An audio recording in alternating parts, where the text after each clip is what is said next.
I worked with this, the Kurdish question, and with the movement for more than 20 years. The movement has developed in a very positive way.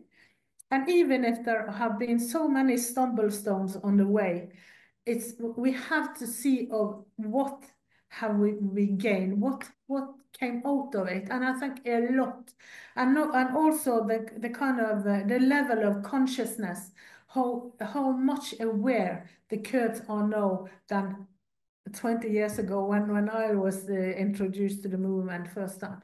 So, and I would say I am so impressed. It gives me so much energy and power. Call is extremely important, and of course everyone was waiting for that call to come.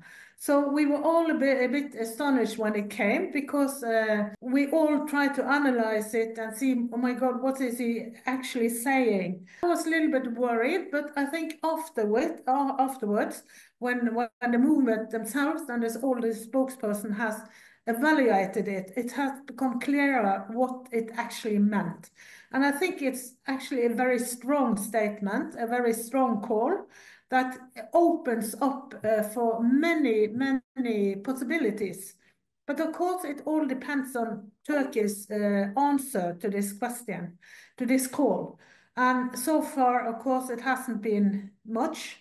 But still, I think it's so important that this call has been made. I think we have to rely on time and just rely a little bit, trust the process in a way. So for me, it's very promising. There can't be a process without Öcalan a free Öcalan.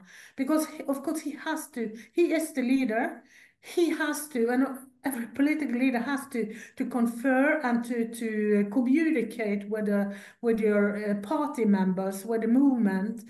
If it comes so far that Turkey responds and the process has moved forward, then it has to be legal and political measures to regulate the process. And that is also a prerequisite. It's absolutely necessary. But first of all, Öcalan has to be free. There can be no process without him. There was a ruling by the European Court of Human Rights, and the Committee of Ministers has always also taken up the issue. But the problem is that they come up with statements, but there is no action. No, they want to wait 1 year. If Turkey hasn't done anything in 1 year, then they will come up with other measures. But this is it's of no use, because it has to happen. No, someone has to step forward and say, okay, enough is enough. And all these institutions, they have power. They can do it. No problem. But they don't. No one is actually speaking up or standing up against Turkey and for the Kurds. And it is it's the crime of silence.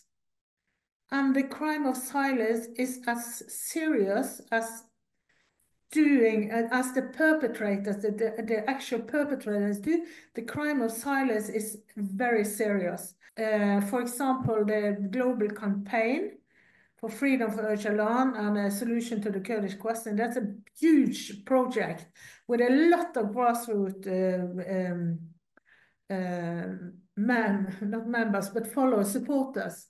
And also well-known people are behind. There is a lot of things going on. And also the call for support for the peace process, where more than 200 individuals and organizations have signed. And the first signatory is Jody Williams and Shirin Ebadi, 2 Nobel Peace Prize laureates, both women and so I think that means something. But of course, these are all initiatives and push, but it doesn't mean that it will change that, and that suddenly everyone is starting to act. But I think they are aware of it. And of course, when they see that, for example, in the Council of Europe or the Committee of Ministers, when I read this, of course, it has some kind of impact. a lot of people are in prison because of the terrorists, because it's convenient. They can use it for anything they want, not only in Turkey, also in the diaspora. People are followed, people are surveilled, and all because of this. And the PKK, they're not terrorists. They are seeking peace, and both the EU and they know that. And that is the mystery. Why are they continuing this practice when they know that the PKK, they're not terrorists, they shouldn't be on the terror list, but it's there, and they don't want to upset Turkey in any way or whatever it is. But I think there shouldn't be any hindrances now for removing the PKK from that list. It's ridiculous to have them there. It's of no use, and yeah. So they should be, and who knows, maybe this process will lead to that at the end. Unless there is a real will for talks and negotiations. And I would say it has to be with a third party. I know that someone thinks that maybe that's not necessary, but I think there should be a third party to monitor, because if the PKK is going to lay down arms, this has to be done, regulated in terms of security, in terms of joint promises, and the agreement has to be signed and monitored by someone. So in my opinion, there need to be a third party. Turkey don't want a third party. They want to do this alone. Lay down your arms, game over. But this is not how a negotiation take place. I think that the call, Öcalan's call, is not a call to the PKK or the movement alone. It's a call to the whole world to support peace and democracy.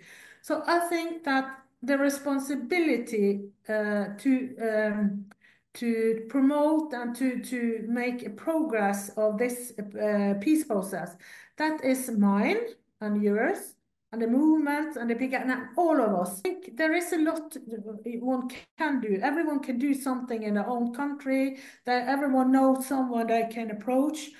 So I think we need to use this time to really put pressure on everyone we know and everyone that we can reach, who would listen and who understand, or who we want to understand what is going on.